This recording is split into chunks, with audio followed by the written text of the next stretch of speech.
Welcome back, Tigers! This is the first of 4 videos in our series on the new Salesforce domain verification updates. Salesforce has made a lot of changes recently, and if you don't have things configured correctly, your emails can silently stop being delivered without warning or any indication that they failed. Now, enforcement begins June 29th and rolls out through July 27th. We've already started receiving these warning emails from Salesforce telling us that our domains need to be verified. In this video, we're going to walk through all of the changes, explain what's required, and show you where to look inside Salesforce so you can avoid any surprises. Now, to send email from Salesforce, domain level verification is now required. Previously, we only had user level email verification. Now, for domain verification, you have 2 options: to set up DKIM keys or set up authorized email domains. We'll have videos showing you how to configure each one. Now, Salesforce recommends DKIM keys for a variety of reasons, and it has added benefits like providing additional trust with email providers and helps improve deliverability. The downside is that DKIM settings don't copy to sandboxes, and you'll have to configure them separately in each environment. Authorized email domains are much easier to manage because the configuration can be copied from production to sandbox environments. I personally recommend doing both because once you're already in the DNS making changes for DKIM, you might as well add the text records you need for the authorized email domains. It only takes an extra minute, and it gives you the advantages of both approaches. Now, there are some exceptions to the domain level requirement from Salesforce. Emails sent via Gmail and Outlook 365 integrations, Einstein Activity Capture, Marketing Cloud, system-generated emails from Salesforce, or common public domains like gmail.com or outlook.com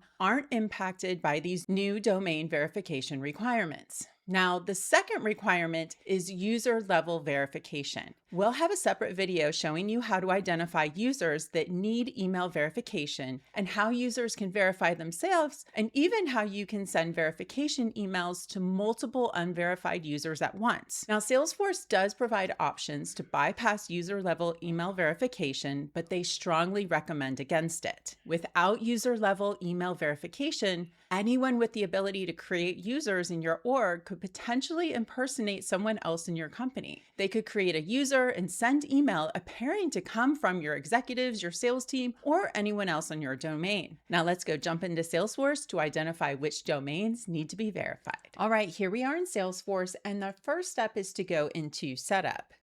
Now we're going to review a couple of settings that you should already have updated, but you may not. So just in case, we're going to go to our organization-wide email addresses here. You want to make sure that you have specified a default no reply address. If this is showing like this right here, that is bad. You need to make sure that you add an email address here and get it verified. So this can be called default no reply. And then you need to add an email address here that you have access to, because you're going to have to verify this email address by clicking the link that's sent to you.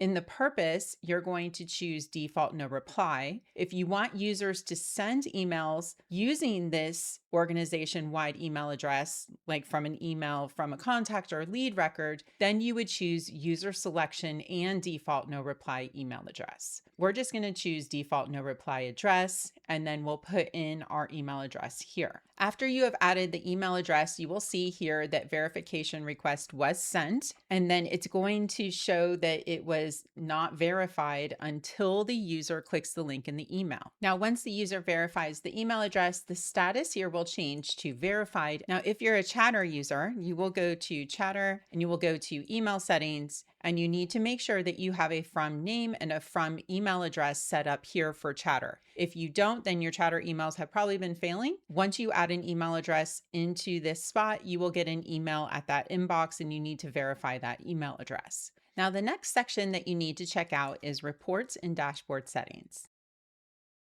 Now, since we've set up our default no reply address, it's showing us all the org-wide email addresses that we have to choose from. If you have more than one, you'd be able to select it from that dropdown. Now, you need to enable these 2 settings so that your report and dashboard subscriptions continue to send. We'll go ahead and save those settings. Now, the next section that we need to go check out is our deliverability.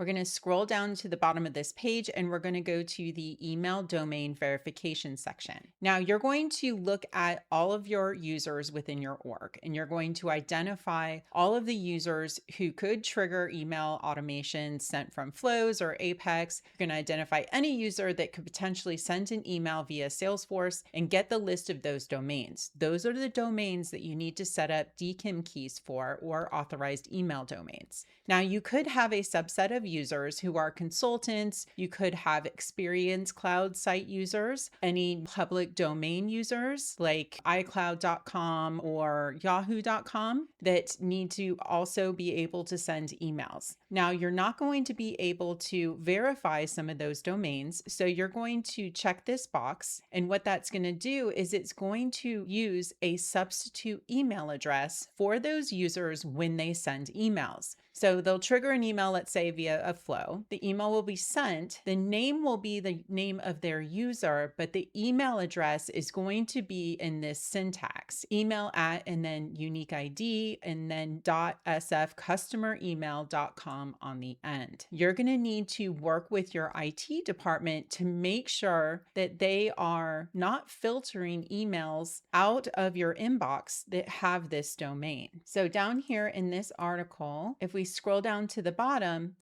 it recommends that you work with your IT team to add these domains to the allow list so they don't get caught in your spam filters, because every single Salesforce customer is going to have this domain on. So if any customer is sending emails to another one, it's going to get blocked. So this isn't just about your internal emails going between your users internally, but also externally. There's a couple of things that you can do to identify which users' emails are not getting sent. You can go into setup and then you're going to go to email log.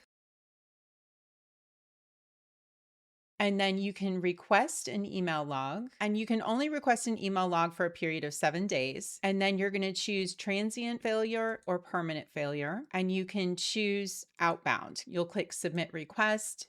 This is going to then generate the list of emails, and you will receive an email whenever the email log is ready. Once you receive the email, you'll come back to this email log files page, and then you can download the zip file to review the records that were in the email. Now you can see here's what the log file looks like. And this is the exact message right here that you're looking for to say that the email failed to get delivered. So we can see here that the mail event is a P, so that's a permanent failure. So that tells you that this user needs to have their domain verified. Now, the last thing that I want to show you is how to review the temporary allow list that Salesforce set up for you. We're going to go to setup. We're going to go to view audit trail. We're going to scroll down to the bottom here and we're going to download the audit trail for the last 6 months. Now this is showing us all of the changes that were made to the org, and Salesforce recommends to filter for section equal to email administration. And you'll also filter for this user. And we'll expand this out. Now, Salesforce went through all of the orgs and they temporarily added email domains to an allow list while they were making all of these changes. Now, in this org that I'm in, there's really no email going out. So it looks like they didn't add our domain, bluetigeracademy.com, to the allow list. I have seen this in other orgs, and then I've seen other orgs where there are a lot of domains in the allow list that were temporarily added. So this is just giving you an idea of the domains that they are allowing to send from your org right now as a temporary solution until they start locking it down and requiring the domain verification. So check and make sure that the email domain that you are sending from is here. And if it's not, your emails could be failing already. All right. So those are all the steps that we wanted to show you to be able to identify the different users' email domains that you're going to need to set up DKIM keys for and authorize email domains for. We'll see you in the next video. That's it. That's a wrap. Be sure to subscribe to Blue Tiger Academy so you don't miss our next video on how to set up DKIM keys in Salesforce. DKIM is Salesforce's recommended approach for domain verification, and it provides additional benefits beyond just meeting these new requirements. It helps build trust with email providers and improves the chances that your emails actually make it to the recipient's inbox instead of ending up in spam. Let us know in the comments below if you have any questions or if you'd like to see a video on a different Salesforce topic. Thanks for watching, and I'll see you in the next one. Bye.